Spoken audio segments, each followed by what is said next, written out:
I'm gonna put 30 seconds on the clock, and I want you to tell us if you lost pretty much everything, right? You keep your family, right? But you lost everything else, like your house, you lost your business, you lost everything.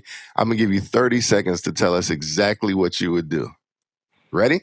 Mm-hmm. Okay, very first thing I'm gonna do is this.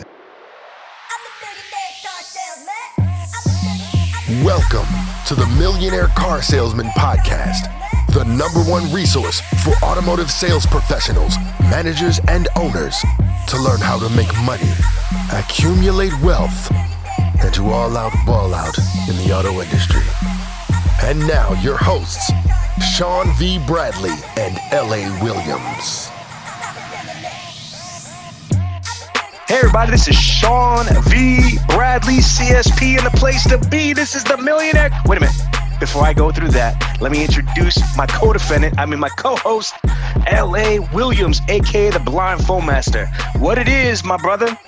Going on, people, man. Super excited to be in season 3. Oh wow, we're in season 3 already? Absolutely, man. Damn. So we have so many people that have been enjoying the podcast, man, and we had a whole pandemic and everything happened, man. So we got a whole lot to talk about this season, a whole lot of new sales tactics, a whole lot of new just conversational things that y'all need to hear. So I'm glad you all are tuning in. Absolutely. The world has definitely changed. It's been crazy. LA, we didn't even mention, man, since the last time we all spoke, I had a heart aneurysm. I had heart surgery. There's been a pandemic. I mean, I feel like I'm living through a Final Destination episode. Right or wrong, LA? Absolutely. It's crazy. Now, but between all of that, even with all the craziness, what I want to let the world know is that there's prosperity, there's success, there's happiness, there's wealth accumulation. And, the world keeps spinning. Whether, it's good or bad, the world's spinning. It's not slowing down for anybody. Right or wrong, LA? Absolutely, man. And you want to talk about prosperity. Sometimes I sound sort of insensitive to people and everything like that, but this daggone pandemic has been such a blessing for me. I'm telling you what I know because, now it was like no driving, no going nowhere, no nothing. So I was just having to, I actually built a home office just because of the pandemic. And I was able to kind of just press a button and meet with folks instead of having to drive all over the place and go to this place and go that. Man, this whole setup right here was created really because of the pandemic. So I've been loving it. Yeah, if I may, I want to just say the same thing. Like for me, this pandemic has changed my life for the better. And before I go any further, I definitely want to just, I want to just say that I have like my heart and my thoughts and my prayers for anybody that's been adversely affected by the coronavirus, anybody that suffered any type of loss, or whether that's loss of a family member or it's loss of their income or loss of their career. Man, this shit is real. You know what I mean? So with that being said, my respect's out there. But like LA said, for me personally, it's one of the best things that happened to me. One of the best things is that for the last 16 years, I've been on an airplane, LA, almost like on a weekly basis for 16 years. And I got so used to that grind. I was just the way things were. But for the last 7 months, I've only flown one time. And that was recently, like a couple weeks ago.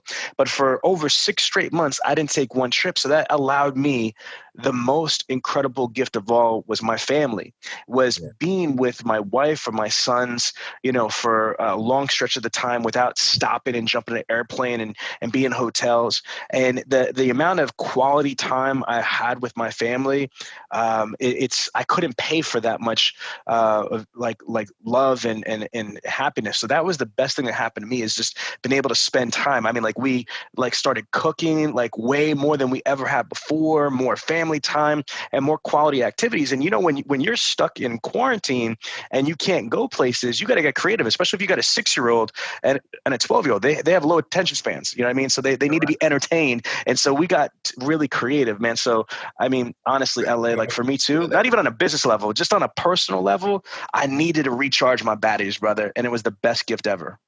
That's beautiful, man. The boys learn how to make pizza and everything, right? Oh my bro, listen to me. Learn how to make pizza. Like the little one learned how to ride a bike without training wheels, and it helps that we live at the Bradley compound. It's like a freaking resort out there. So they were like on vacation for the last 4 months. So it's been great. And on a business level, because dealerships and dealer groups spend so much money on marketing, advertising, and there's such a high turnover, they waste millions and millions of dollars. And when shit hits the fan like this, the dealers are like, oh, wait a minute, let's cut all dead weight. Let's cut everything and let's get better. Let's get more efficient. Let's get more professional. Let's use the tools that we purchase. So like our phone's been ringing off the hook. We brought in so many new clients to the fact where we just hired, shout out to our new VP of marketing and operations, Jason Caleri. Jason, came from a $300 million a year, 10 rooftop dealer group for 11 years. He was the marketing director for the Vision Automotive Group in Rochester, New York. And this guy is just a beast at what he does. And we had to bring him on board because our company's grown so much, LA, as you know. So, I mean, it's been a blessing. What's your thoughts, man? Absolutely. So not only that, but just everything that we've been able to develop, new products, new services. Woo! Tell him, LA. Tell him, LA.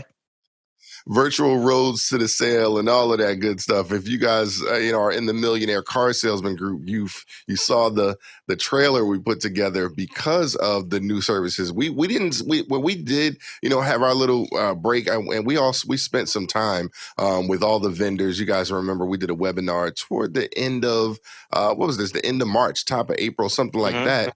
And then we took about a month just to go underground and really start developing products. It was absolutely beautiful. My wife and I bought a car. I mean, it was just stupendous. So. Yeah, let me digress and let me flush that out. So one of the things that I'm really proud of with our leadership team was that we didn't shrink in and had the scarcity mentality. We really believed in abundance and that there's a ton of opportunity. I looked at Amazon. We looked at Amazon as like, my gosh, they just turned around and hired 100,000 people in a clip. And then I think it was 6 weeks later, they hired another 75,000. I think Amazon brought on, 175,000 new employees when millions of Americans were filing for unemployment. So I figured, wow, there are companies, not all companies, but enough companies out there that were making like this unbelievable amount of revenue. They're bringing on all these new contracts. So why do we have to turn around and shrink up and be scared and put our tail between our legs and hope the government saves us? That wasn't what we were. I'm not a Republican. I'm not a Democrat. I'm an entrepreneur. You feel me, brother? So for me, I'm in control of my own destiny. I carry my own weather, as Dr. Covey would say. And so to your point, what we did was we didn't retreat at all. We turned around and went inside and said, okay, what can we do to focus on the evolution of our company? So we were only furloughed for about 3 or 4 weeks max. I think it was 2 or 3 weeks actually. And then we brought everybody back remotely for, I think it was a month and a half. And then we brought everybody back in the office. So we were only offline for a small bit of time. But I'd say, LA, about 3 straight months, not just 1 month, 3 straight months, we redid our entire textbook, our entire training manual. We redid multiple websites, like the Dealer Synergy website, the Bradley and Amand website. We created a massive amount of new content for the Bradley and Amand virtual training library. You and I created, but you led the charge in creating a team of general contract agents that were 1099 general contract agents that started bringing in a tremendous amount of business to the company. Just a lot, LA. I mean, we took that time to focus on what we could do to get better in every aspect of what we do. True Kathy, talk about that for a minute. Absolutely, man. Because he talked about it when they were all in a business meeting and things like that, and everybody's all talking about, oh, we got to get bigger, And he's like, dadgummit, no, that's not what this is about. This is not about getting bigger. It's about becoming better. If we become better, our audience will force us to get bigger, man. And so that was super exciting, It's bust some shots again, man. That's it. That's live information right there, folks. True what Kathy said. This changed my life when I realized that I internalized this statement is, he wanted his team to not focus on getting bigger and getting more and more restaurants and more money, whatever. He wanted to focus on getting better because he truly believed that if he got better, his audience would demand that he gets bigger. And that's exactly what we did at Dealer Synergy. As I wasn't worried about losing market share or dealers or anything like that. I wanted to just get better at everything that we do, get better at our products, get better at our service, get better at every aspect of what we do, get better at content, better. And you know what? It's working. You know what's crazy, folks out there? Ready? Put your seatbelt on for this. Dealer Synergy's been in business for 16 and a half years, and we have 0 salespeople on staff. We have some 1099 agents, but we have 0 salespeople, and we don't have a sales team. We spend $0 on marketing and advertising, but yet we run a multi-million-dollar operation, all from repeat business, referrals, and content marketing. But now, what we're looking for in 2020 and 21 and beyond is we're building a massive sales team to go from doing $5 million a year to going to, like, honestly, 10, 15, $20 million a year. That's the goal. And again, there's no doubt about it, man. We have an elite team. My gosh, LA, I am so proud of our team, our leadership team, our frontline team. We are a family. It is a true family-based operation with the most amazing staff in any company. I'll put, pound for pound, rep for rep, executive for executive, our companies, any of these billion-dollar companies out there, man. We have an elite team of just Dealer Synergy Navy SEALs. Word is born. We're going to unveil them on some episodes of the podcast. Oh yeah, yes. Season, y'all gonna get to hear from our ladies of CRM, right? Some of the absolute best in the business when it comes to customer relationship management tools. They are just like again, like we said, we'll put them up against anybody, right? They're the best. And when it comes to any CRM too, not just one, right? Where they've mastered multiple CRMs. So we'll have them on the podcast. We'll have Young Jedi on the podcast. You guys have heard him like closing stuff out, and you heard his voice a couple of times. But man, he's actually evolved into the point where he's going to dealerships. He's putting deals together. He's closing stuff. He's making stuff happen. So we're really excited about him and what he's bringing to the table. We have our Bradley on Demand specialist. We got our HR queen, right? We're going to have her on the podcast. We've got our air traffic control. I mean, they've all of these episodes is what waits for you. So one of the biggest challenges we see a lot of times in dealerships is HR. And so we're going to give you guys some real powerful stuff, just different things that you can use to take your HR game to the next level. So we're really excited about that.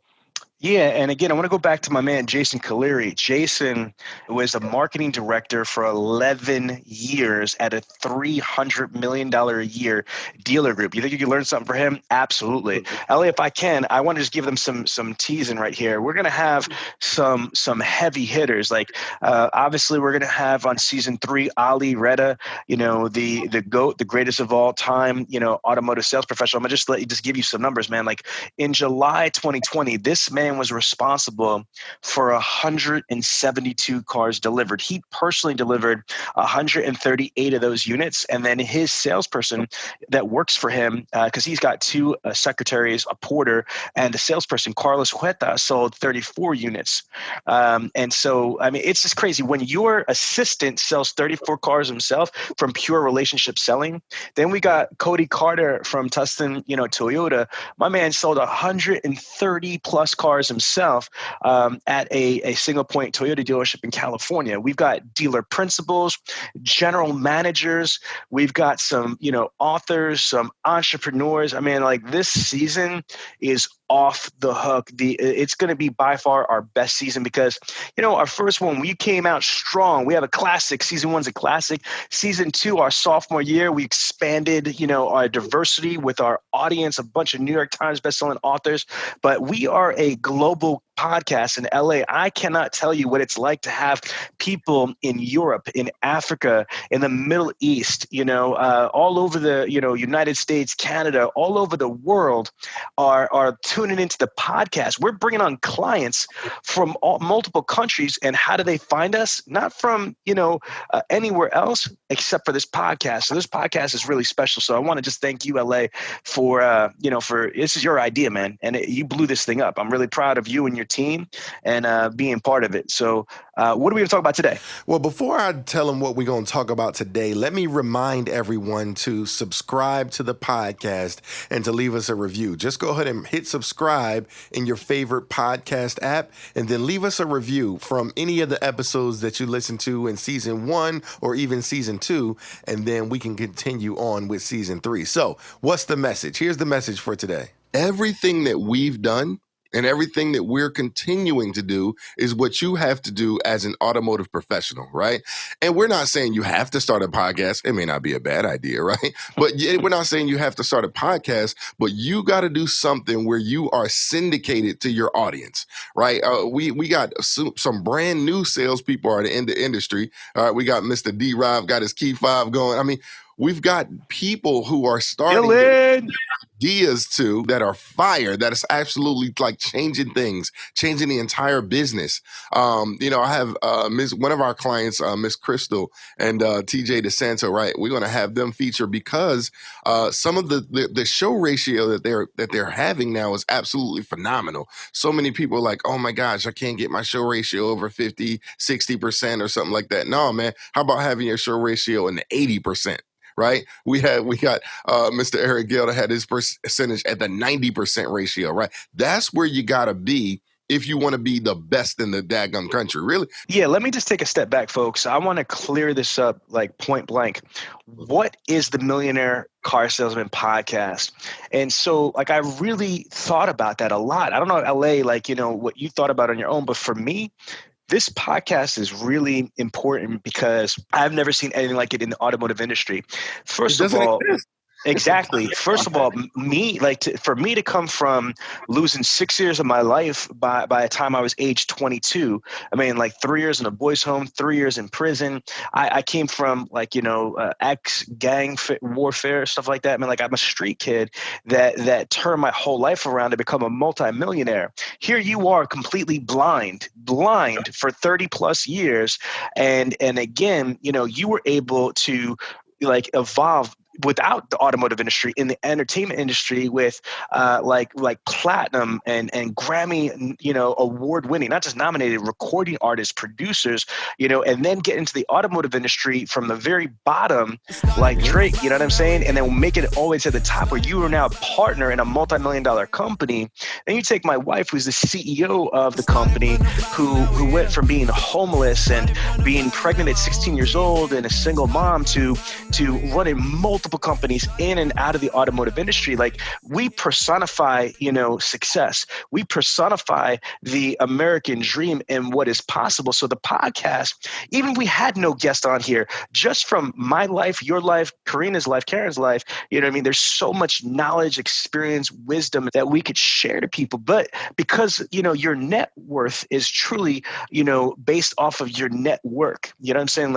Not only who you know or what you know, but who knows you. And so when we bring the audience and these interviews that we put together from practically billionaires like Brad Lee and then these New York Times bestselling authors and talking to literally the most powerful and successful automotive sales professionals in the world, talking to literally the most powerful and successful and profitable managers in the world in the automotive industry, talking to manufacturers, talking to people that could help you at every aspect of car sales. I mean, folks, think about this. If you were going to be a professional fighter back in the 20s, boxing, you know what I'm saying? You could picture that if you close your eyes, where you're put them up your dues. Come on, put them up, right? And then it's a little bit different compared to in 2020 right now with John Jones, Conor McGregor, Caleb, and all these mixed martial artists that are so diversified and so cross-trained.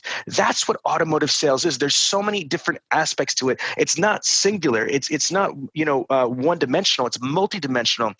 It transcends. I mean, mean? Like, you have to be good at not only product knowledge and the road to the sale, but time maximization, time management, work-life balance, finances, marketing, advertising, communications, video, objections, rebuttals, qualification, lead generation, referral generation, and so much more. That's what this podcast is about. It's every little detail on what you need to do from the beginning, middle, and end, all the way to freaking retirement. And once you start making ballerific money, not to be ghetto rich and be like MC Hammer, too legit to quit, and you're broke doing freaking commercials at 2:00 in the morning because you got no damn money. How do you take that money that you're making and invest it in the best assets you have, yourself? How do you invest in yourself? And then how do you invest it, into other things that are going to help you accumulate wealth? LA? You absolutely killing it, man. That's exactly what this thing is about. 100%, 100%, 100%. I didn't do it. LA, LA, wait a minute. Stop that shit. I'm getting flashbacks. I'm looking around my office right now. You know what I'm saying? You don't do that to somebody that did time for real, brother. I'm like looking around I'm like, did I do something here? Oh shit. All right. You absolutely killed it, man. That's exactly what this thing is about, right? So there is no one in the automotive industry that shouldn't be, tuning into this podcast, because it is everything that you need. From we say it in the beginning. We talk about automotive sales professionals, managers, and owners, right? Anyone who desires to do anything in life, this is the podcast that you want to listen to. We know you all know, but the message is we got to get this in front of everybody, right? And let's not have the the mentality, the secretive mentality. Oh, I'm just going to use this for me. No, have the abundance mentality, right? Because if there are people around you who are listening, who are getting ideas, right? It's not always about using our exact ideas. It's about playing upwards and let folks hear these ideas and they go, oh my gosh, you know what? I can do this. And then that way they could probably feature on the podcast, or, you all could come up with something together as a team and we could feature you on the podcast based off of what you came up with that was just, spawned from our ideas or any of your ideas or anything. So this is exciting. That's exactly really what this is. It's just exciting because it's success coming from every angle. Yo, let me build. Let's play upwards right here. Let me build. This industry means the world to me. I can't tell you guys. I just listen to the sound of my freaking voice right now. Listen to the sincerity, the passion that's I'm about to kick right here. I mean, to take somebody that never had shit their whole lives, that was in a cell, with the first World Trade Center bomber. This is a story a lot of you might not know, but in 1996, I was in MCC federal prison with one of the first World Trade Center bombers that bombed the place in 1993. I was in ADSEG, administrative segregation, with them. They put you guys sometimes in cells. ADSEG is not just by yourself. You have cellies in there. So to have a kid that was in federal prison with a freaking Al-Qaeda terrorist to be now a multi-millionaire, published best-selling author with the #1, Facebook group, the Millionaire Car Salesman Group, with the #1 podcast in the automotive industry, the Millionaire Car Salesman Podcast, is a humbling thing, and then to the point where it's changed my life. My lifestyle, my security, my freedom. I can do whatever I want. I mean, legally, ethically, and morally speaking. I mean, if I don't want to walk into the office today, I got a team of ninjas that are holding me down at the office where I could work from home, And so I have a whole different lifestyle because of the automotive industry, and I don't take that for granted. I can't thank the industry enough. Everybody listening, I love everybody that supported me and give me the opportunity to flourish into the man that I am today. And I feel that I owe the industry.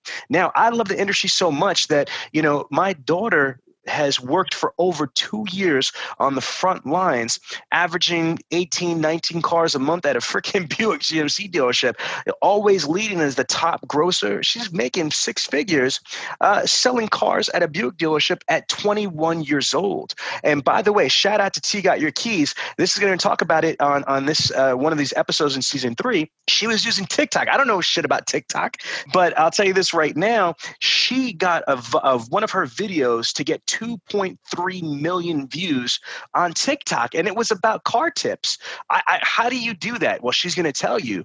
And then my nephew, who's 19 years old, he had a job at a bank. This kid was the captain of his football team, very like good looking, personality is great, and he dropped his job because he trusts his Uncle Sean. He wanted to get into the automotive industry selling cars. On the first day of training, shout out to Dylan, Rob, got your keeper fob. This kid, on the very first day of training, after training was over, went to his dealership and he videotaped, one of the vehicles, a pre-owned vehicle, put it on Snapchat. I never did a training video on Snapchat in my life.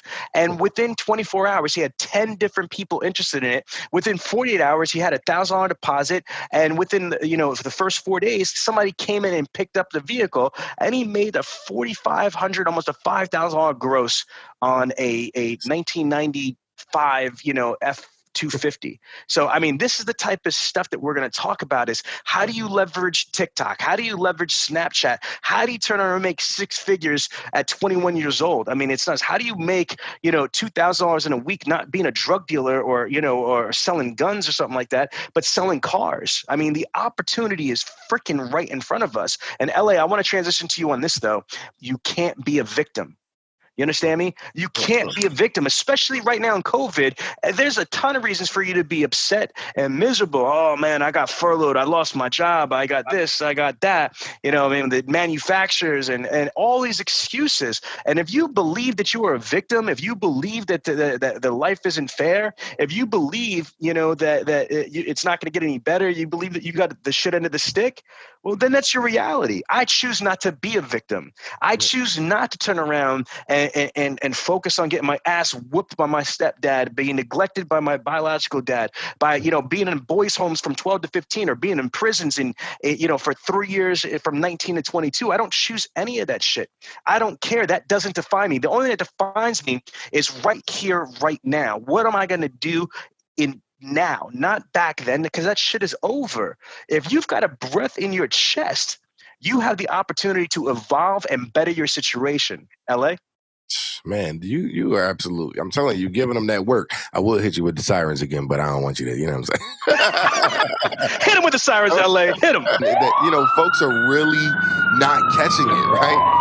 They really not getting it. They really not getting it. But I think they're getting it now because you're laying it out there. Again, it doesn't matter who you are. It doesn't matter white or black, tall or short, fat or skinny, right? Whatever you decide, when you make a decision, right, and choose to be successful, man, you'll go out there and you'll do it.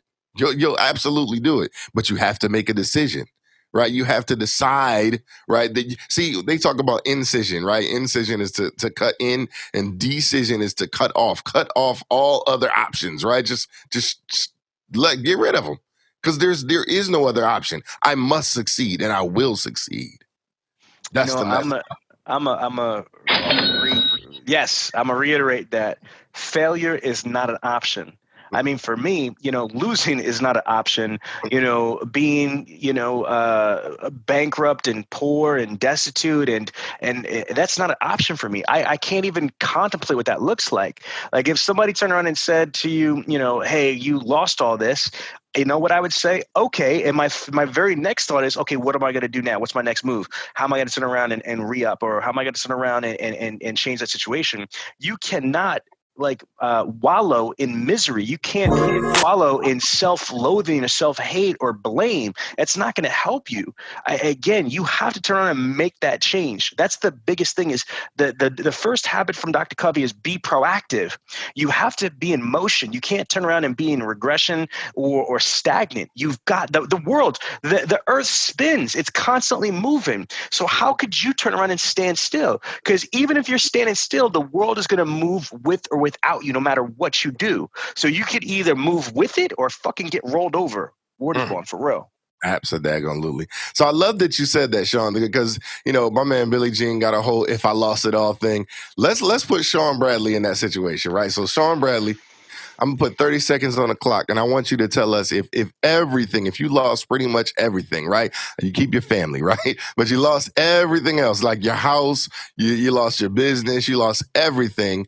I'm going to give you 30 seconds to tell us exactly what you would do. Ready? Mm-hmm. Okay, very first thing I'm going to do is I'm going to look in my iPhone. If I don't have an iPhone, I'm going to turn on and go in my emails. I'm going to go through all my contacts. I'm going to prioritize my contacts, and again, because not everybody is equal. They have different resources, different opportunities.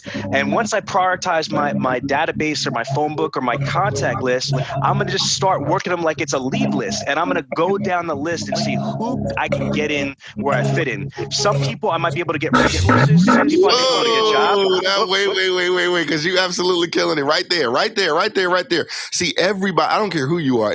You could be a homeless person on the street. You probably have an email address, right? Everybody. Yes. So I would go through my email. He said I would open up my email, and I don't care if it's spam. There's phone numbers in there, right? And I'm gonna reach out to those people no matter what I'll do. I'll find me a daggum phone, find me some change on the street, call from a payphone, borrow somebody's cell phone, whatever I'm gonna do. If I lost everything, I'm gonna go to someone and I'm gonna make some daggum phone calls, right? Absolutely. And so the blind phone master. A lot of people talk about, phones I hate being on the phones. Like, that is one of the number one skills. You just heard a millionaire tell you the first thing he would do is to find some phone numbers and start dialing.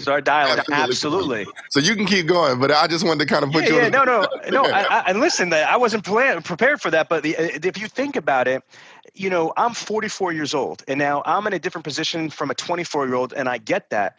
But, people are the greatest assets that you could acquire. Relationships, okay? And that's what Ali Rada talks about, is relationship selling. And so, there's so many different people in my life. I have thousands, LA, and thousands of contacts in my phone. Some are clients, some are business people, some are fans, some are friends. But these people are in different things. You know what I mean? Like, some of them might have capital that I could either borrow capital, or I could turn around and create a value proposition, or I might be able to sell some services that I can do or something. But some people might be a financial opportunity that I could turn on and tap. Some of them might be able to strategically place me with someone else, whether that's a business opportunity, a job, or whatever it is. So for me, but to be honest with you and honest with everybody out there, I would turn around. It's a lot easier to leverage somebody that you know versus somebody that you don't know. And again, if the shit hit the fan and I lost everything, the one thing I could never lose is my contacts. And if you gave me that, if everybody's off the planet, then fuck it. Then I'm going to Mars. And I'm fucking hustling the Martians. You know what I mean? So, I mean, but it could happen. That's not real, though. You know what I'm saying? Yeah, but I could possibly, absolutely. I could absolutely possibly somehow lose a lot. I don't think so, because I've insulated myself so well. I mean, I've got layers upon layers upon layers of just in case shit. You know what I'm saying? And again, I don't want to take it the other way. Like Meek said, if I lose my money, I'm going to come take your money, but I ain't going to go there. You know what I'm saying? But all kidding aside, though, I honestly would turn around and categorize all of the relationships that I built over the last 20 plus years in the automotive industry in the last 40 years of my life. And I would prioritize them and identify what opportunities it could be. And I'm not talking about scap off of people or beg people or whatever. But again, there's different things. I'll tell you what do I know the most? Selling cars. Me and my wife joke around, for the last 16 years we've had the company, is that if this shit didn't work out, I could just go sell cars and make at least $250,000 to $300,000 being a manager and running a sales team. And hell, if I lost everything, that means Karen lost everything. Can you imagine me and Karen working at a dealership? Fuck, dude. We make $500,000 between both of us. So for us, because we know how to sell, and again, I could sell anything, whether it's car sales or it's fucking vacuum cleaners or it's, whatever, insurance. I know the rules of engagement to sell. I know how to, qualify a prospect, identify wants, wishes, expectations, meet them, exceed them. I know how to get people to like me, trust me, and believe me. I know how to network. I know how to hustle, and I'm not scared to dial the phone, do video or email, text messages, social DM people. I know how to stay on my grizzly, and I don't get sensitive, and I don't have no bitch ass itis where I get offended if somebody says no. Okay, then I'm going to keep going until somebody says yes. Why? Because I am confident in my abilities that someone will say yes and someone will buy whatever I'm selling. Whether if I'm selling myself, I'm selling information, or I'm selling a service, somebody will buy some shit that I'm selling. Word. Yes, absolutely. And see, here's the thing. I feel the same way. Because people, lot folks out there know I'm in the financial services industry, so I actually sell insurance. Different life insurance, right? Auto insurance, different things like that. But here's the thing: because I know how to sell, right? It doesn't matter. So let's talk about this, Sean, real quick, and then we'll kind of let folks, kind of get to the next episode. But here's the thing: so before this pandemic, I've sold, dealer synergy products to current clients, right? But when it comes to bringing on new clients, that wasn't really my forte. I was more so just, I would train them and different things like that. But now, since the pandemic, like I've had to show, we talked about a 1099 team of agents. So I'm like, I'm not going to tell, I'm so big on this. I'm not going to tell somebody how to do something that I can't do. Right. And so what I did was I put myself in position and I sold a dealer our product. I put a $37,000 deal together, for the company. And actually I got another one. I got another close set up for tomorrow. You don't even know about that one, right? Okay. So we're really excited about different things. But my point is that I'm going to make sure that I can do it. And then once I've done it, then I can train other folks how to do it. I'm just masterful at it. I mean, I just, that's what I do. I'm not going to do something half-assed. When I do it, I'm going to do it the absolute best, right? That way someone can follow in my footsteps. We got young Jedi. I'm like, brother, you want to make some more money? I'm telling you what I know. See, right now, folks get nervous, right? When it's something they've never done before. I get excited. When it's something I've never done before. Show me, put me in, coach. That's my number one line, right? Put me in, coach. Right. Listen, I want to go back to something too, because I think it was a cool question you asked me, and the 30 seconds was all cute. But I want to be real with something. For me to lose everything, it's going to be extremely difficult because the layers of insulation. Let me explain. So for me, and this is a lesson, okay? And I think I want to talk about it in this episode, LA. The way that I've set up the infrastructure, first of all, we are like multi-diversified. And I don't just mean diversified, I mean multi-diversified, where we've got different revenue streams that are coming through. So we have the Dealer Synergy Corporation, which is the biggest, single entity revenue coming through, where it's the live training, consulting, monthly support, CRM, HR, recruiting, yada, yada, yada. So there's revenue coming from that. But separate from that, we have the Bradley on Demand, which is a video on demand training, tracking, testing, certification. So I have 6,000 training modules on Bradley on Demand. That cost me almost $6 million. Okay. So if everything, just think about this for a second, Elliot. If I lost everything, me and Karen own 100% of Bradley on Demand. And so we have 6,000 training modules. So we charge dealers anywhere from, depending on what package, what service, anywhere from let's say $700 to $3,000 a month for one client on this. So what I would do is I could chop that down to something like stupid. Like I cut all my competition's throat to, let's just say $199 instead of like $2,000. So again, for me, we have options how could you turn around and say no to $200 for 6,000 video training modules of the best shit in the world? So you see what I'm saying? Like that would get me instant cash really quick. We also own millions and millions of dollars in real estate. We own commercial properties. We have tenants and all this other stuff.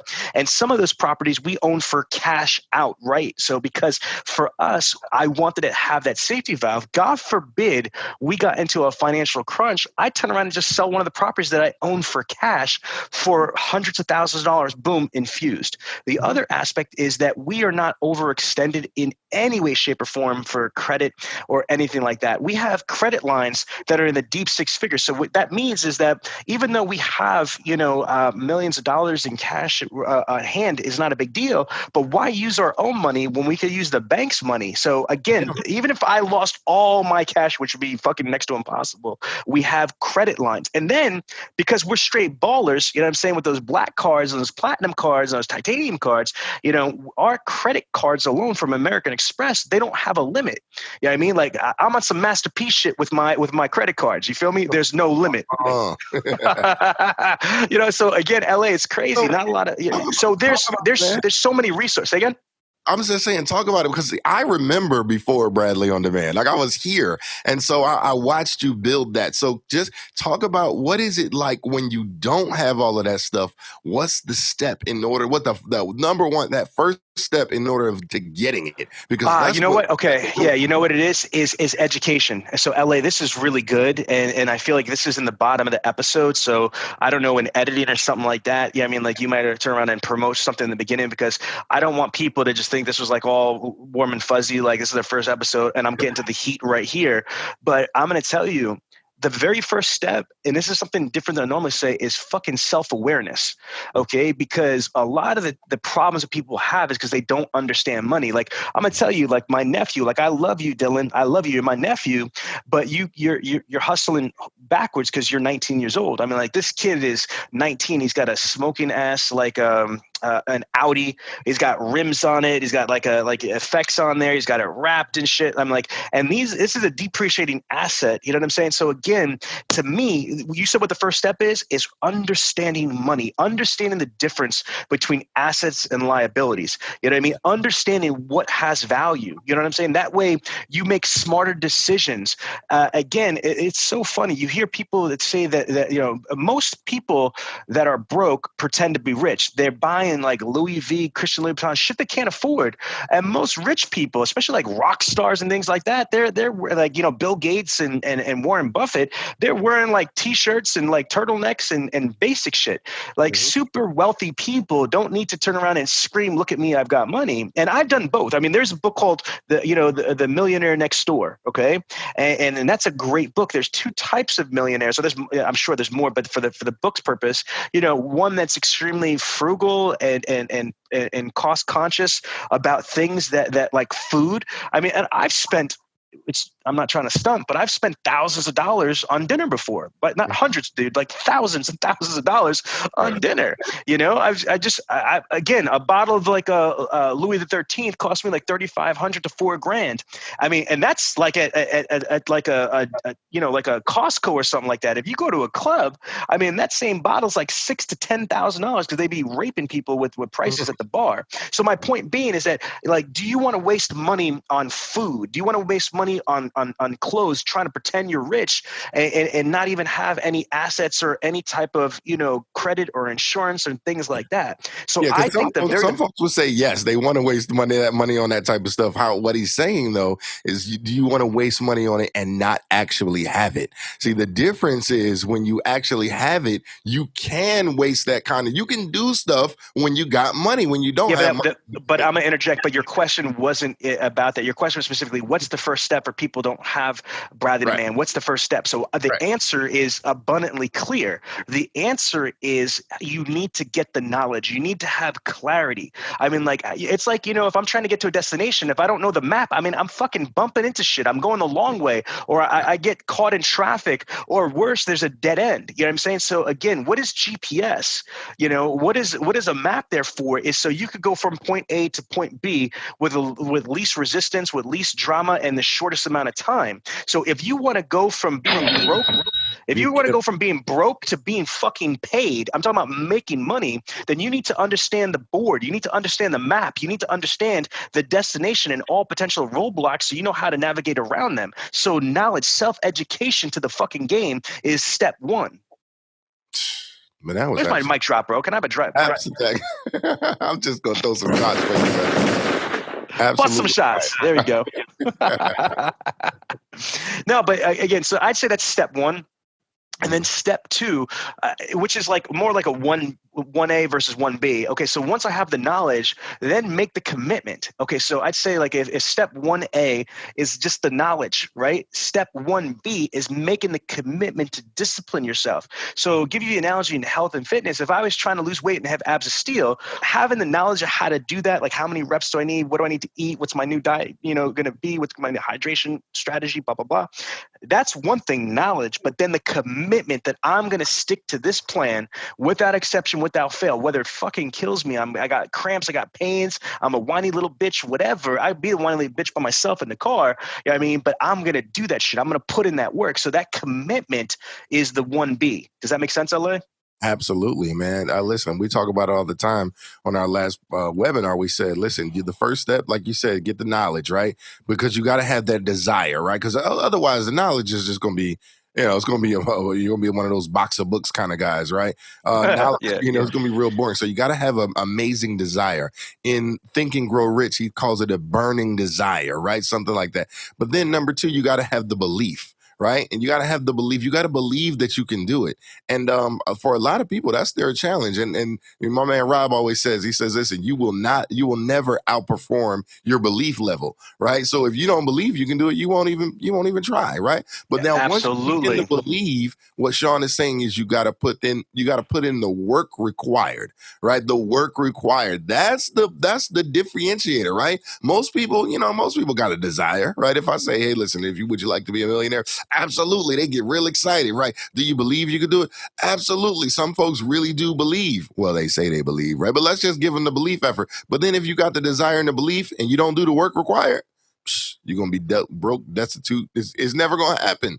It's never going to happen. So listen, you got to be honest with yourself. You got to be real with yourself. And you got to say, am I willing to do the work required? I personally believe it's still because of lack of belief.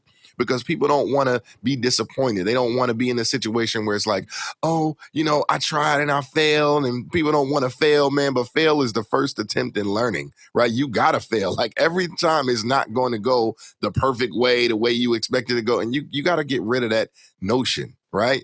Everybody can't be the blindfold man. No, I'm joking. Because I failed plenty of times. I tell my story a lot of times. The first time I was at a dealership and got hung up on, I'm like, ooh, it just made my blood boil. Like, that is not going to keep happening to me. Right? Did something different, man. So, LA, when we're children, and we're learning how to walk, how many times do you see like little kids like before they're pre-toddlers, like when they're just trying to get up and they fall on their bottom? You know what I mean? Sometimes they fall and they tip over. They might scrape their leg. They might scrape their face. They might get even a little bruised up, banged up because they're learning how to freaking walk. And same thing if you're running. You know what I mean? Like you might trip and fall, but you got to get up. You know what I'm saying? Like you don't like. How does it even make sense that if can you imagine if you're running and you just fall and you just stay there? Like what are you gonna do? Fucking get your bed and your nightstand and your refrigerator on the goddamn floor? I mean, it's ludicrous to even think that. You got to get your ass up and you got to keep on running. And that's what happens to people, whether it's themselves, the people they surround themselves with, or their job, their career, whatever you want to call it. It's either themselves or other people start to put shit into the game. They start to like, you're not worthy. You should not be happy. You can't do it. You'll never do it. And a lot of it's other people projecting their mediocrity, their shortcomings, their problems onto everybody else. And so we start, like, unfortunately as society, we start to believe the bullshit of other people around them. And again, it's like, you just got to shake it off. You got to push all that out there. You can't believe people says you can't, you shouldn't, you won't. I mean, just think about this for a second. I mean, like we know from school, from elementary school, that back in the day, people thought that the earth was flat. Can you imagine being the person that's like, I got an idea. I think the earth is round. No, what do you mean round? Are you crazy? It's flat. And you better be careful. You're going to fall off the edge. I mean, like at one point, people thought that the fucking world was, flat. And then there's people, I mean, can you imagine yeah, it's just crazy. People are like, I got an idea. Electricity. What are you smoking, man? What do you mean electricity? Lights in here? Okay, I got an idea. I'm going to put a car in outer space like Elon Musk. I'm going to put a car on a spaceship and launch the car for no fucking reason except that I can into outer space.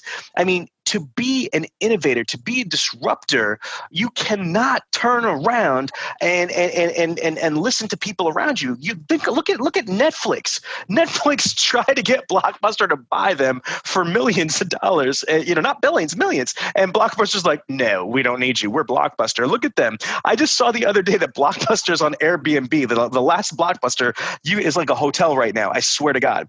I mean, so again, look at any disruptor, any companies like Amazon, Apple, whatever. Everybody around told all of them, you can't do this. It's never going to happen. You're crazy. Okay. And I just saw that Apple was the first company in United States history ever to break $2 trillion. Wrap your mind around that, LA. Apple is worth over $2 trillion. $1 trillion. I mean, what are you fucking kidding me? And the crazy thing is they just crossed 1 trillion, not even, what was that, 2 years ago? Like it was ridiculous. Insane. Insane. I remember when Insane. they crossed 100 million. I'm sorry. Let me get it straight. 100 billion, right? I remember they crossed that back when Steve Jobs was around, right? And so basically, since his death 9 years ago, they made 1.9 trillion dollars. That's insane. That's Right. insane. Absolutely. I mean, you know, what's the next number? Quadrillion, a quadrillion, right? Yeah. Like, so Yeah. I mean, like, can you imagine, like, we're worth $1 quadrillion? Like, this is just stupid shit at this point, man. It's just, it's so much opportunity. If Apple could make $2 trillion, you can't make $1 million. Stop, smack yourself right now with this phone. I mean, or this, like your headset. I mean, seriously, you have to really not value yourself to think that you can't become a millionaire when there's companies out there that are doing $2 trillion in revenue. It's insane. Absolutely. All right, man. So listen, like I said, we got multiple episodes. We got a lot of information that we're passing off this season. So what are we going to close out number one with? What's one of the number one things? Because we really been dropping the bombs on them. We've been giving them that. Busting shots. Blah, blah, blah. I'm going to say from what man, I'm excited. Yeah. Now, what I would say that I think that was a really good talking point for today is, okay, where do you start? Okay, because this is all good. Hopefully this motivates you. Hopefully this excites you. Hopefully this provokes you. Well, I don't give a shit if I provoke you. Get off your ass and do something about it. And so I would say it's the mindset. You need to really educate yourself on assets versus liabilities. You need to understand money a little bit. And one of the books that I highly recommend all the time because it's so simplistic is Rich Dad, Poor Dad. I mean, it's such a basic book, but it's such a good foundational book that you could build on. Yeah. And so once you turn around to understand the concepts of Rich Dad, Poor Dad, you need to commit to yourself, to be disciplined. That's it right there. Be disciplined and not be ghetto rich and fake rich and buy shit that's out of your means and focus on really developing some revenue stability. And here's the punchline that I didn't say this yet in this podcast for this episode is that revenue is the lifeblood of any business. And if you're in car sales, you're in business for yourself. You've heard the phrase car sales is like owning your own business. So any entrepreneur, any business owner knows that revenue is the lifeblood of any business. So what you need to do is get your revenue coming. So how are you going to get your revenue up? You need to sell cars.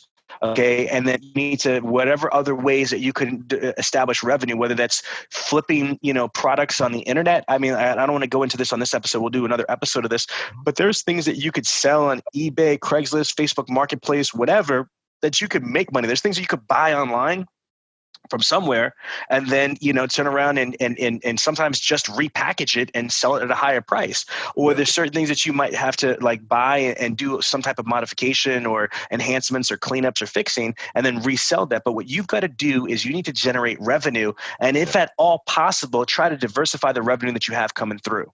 And that might be a part-time job, whether that's, at the dealership, you're doing car sales, but then you're also, focusing on aftermarket or you're generating referrals, bird dogs, whatever it is. Again, step one, LA. And I think the takeaway for this for me was, just understanding the financial education portion of it. What about for you? What did you get out of today? 100%, man. One of the number one things I get out of today is that you cannot sit around and think it's going to come to you because it's not. It's just not going to come to you, right? You have to go out and get it. You got to get creative. And so many people they'd rather whine and complain. And people will say, LA, I don't rather whine and complain. You about to start whining and complaining, so shut up. You see what I'm saying? Because we're addicted to it. It's just what, like I said, our world around us has been doing for so long. Like, it's amazing how I have to point out excuses to people, right? So I'm going to close out with this, right? So I have a coach and he makes $100 million a year plus, right? And everyone knows, Sean, we've heard before that we should write our goals down. True or not true? True. I mean, they've been saying it. You got to write your goals down. And so that's not a new concept when it comes to being successful. Well, LA, he think Mr. Blind Phone Master, he think he's special. So they're like, oh, you got to write your goals down. I'm like, well, should I just like record my goals? Coach is like, no, you got to write them down.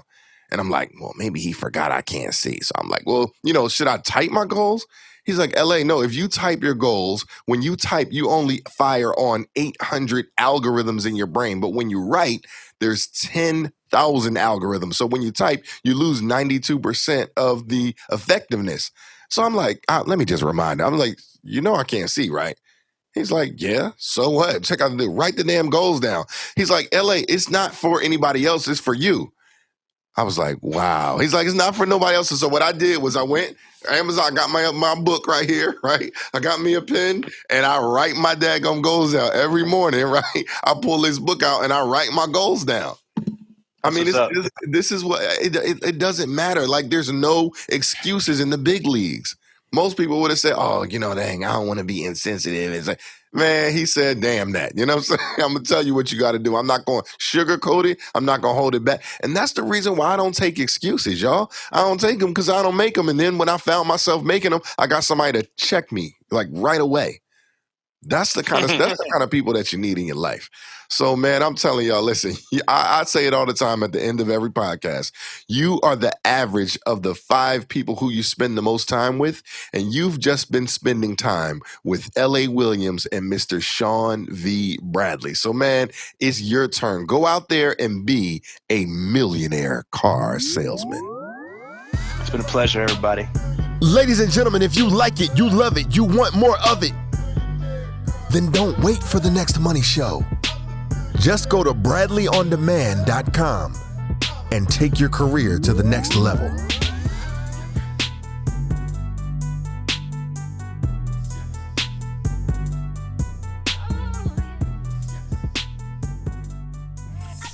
If you enjoyed this podcast, then make sure to give it a thumbs up, subscribe, and leave us a review. Let some other folks know about it. Oh, and don't forget to join the Millionaire Car Salesman group on Facebook. We'll see you there.